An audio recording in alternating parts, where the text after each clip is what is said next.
Good morning, student. I hope everyone sound good.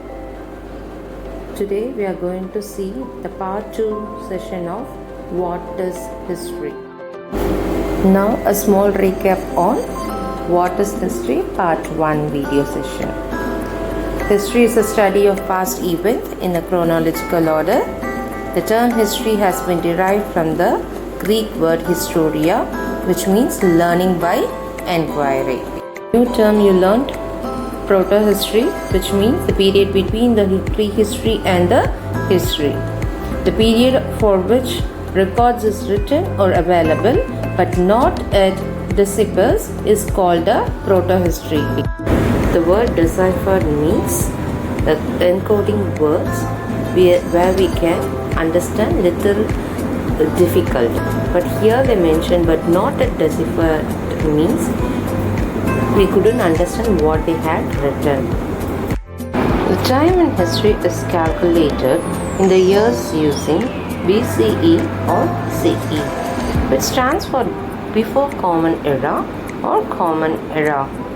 Before that, previous years is told AD and BC, Anno Domini, and before Jesus Christ. By avoiding the Jesus Christ is Lord, now they invented BCE CE, which means Before Common Era. At present, the current year 2020, we call it as Common Era.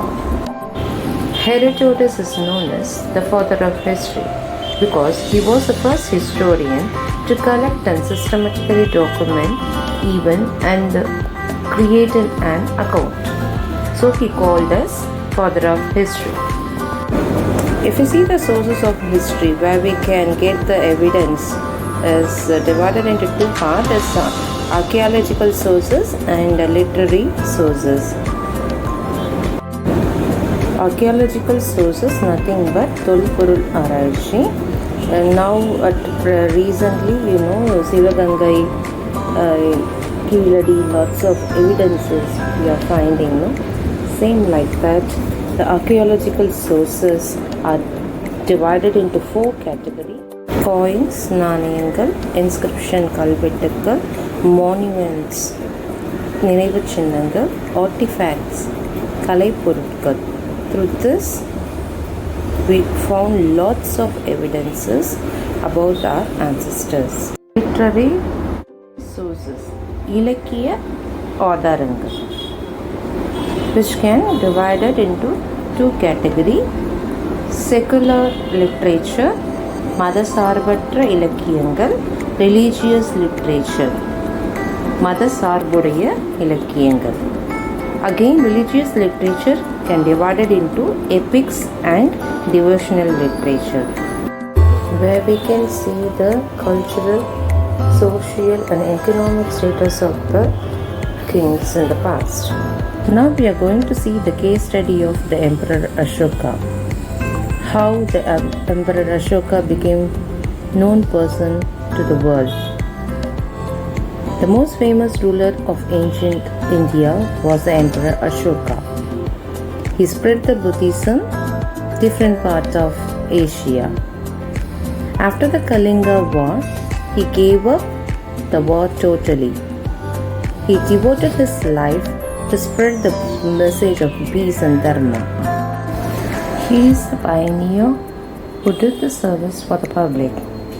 For example, he laid many roads, built hospital for animals, planted many trees, digged lots of canals, etc. Dharma Chakra with 24 forks in our national flag was taken from the Sarnath pillar of Ashoka. Even though Emperor Ashoka was great, his greatness had been unknown till 20th century. Do you believe it? The material evidence provided by William John, James Prinzer and Alexander Cunningham revealed the greatness of Emperor Ashoka. Based on these accounts, Charles Allen littered the glorious rule of Ashoka to the world. From this, you came to know the sources are very important to understand or realize about the past. During the prehistoric period, Our ancestors didn't live in safe environment, so they trained dogs for their protection and hunting activity. This we found in the source of cave painting. Now we come to an end of the session. Kindly recall the sum up again. Kindly do the homework in a classwork so that we can recall once again. Here is an assignment you can do with the help of your parents in the classwork. Meantime, signing off, your Gajalakshmi ma'am. Thank you.